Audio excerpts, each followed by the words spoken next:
देखिए, मैं कहना चाहता हूँ कि कांग्रेस ने कभी भी बाबा साहब भीमराव अंबेडकर जी का कभी भी सम्मान नहीं किया। कांग्रेस ने बाबा साहब को जितना अपमानित किया, कांग्रेस पूरी तरह से जानती है। माननीय गृह मंत्री अमित शाह जी ने जब ये सारी बातें रखी हैं और उन्होंने बताया, तो कांग्रेस उससे तिलमिला गई है। मैं आपसे पूछना चाहता हूँ इन सभी से कि बाबा साहब ने कैबिनेट से इस्तीफा क्यों दिया? बाबा साहब को कांग्रेस ने टिकट क्यों नहीं दिया? बाबा साहब जब चुनाव लड़े तो कांग्रेस ने विरोध क्यों किया?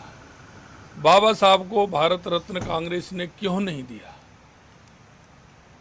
पंच तीर्थों का विकास किसने कराया?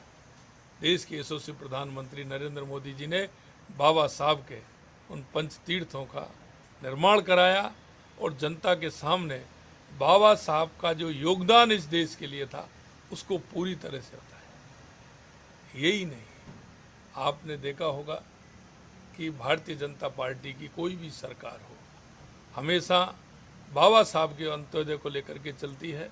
और बाबा साहब ने जो कहा है, दलित पिछड़े जो अंतिम पंक्ति में व्यक्ति खड़ा है, जब तक वो आगे नहीं बढ़ेगा देश आगे नहीं बढ़ेगा। भारतीय जनता पार्टी उस विचार को लेके, बाबा साहब के विचार को लेके चल रही है।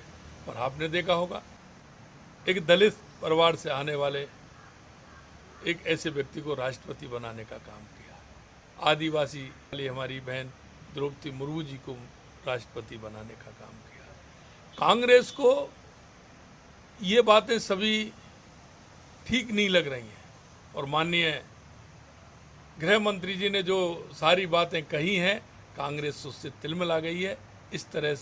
इसके लिए वो इस तरह से काम कर रही है।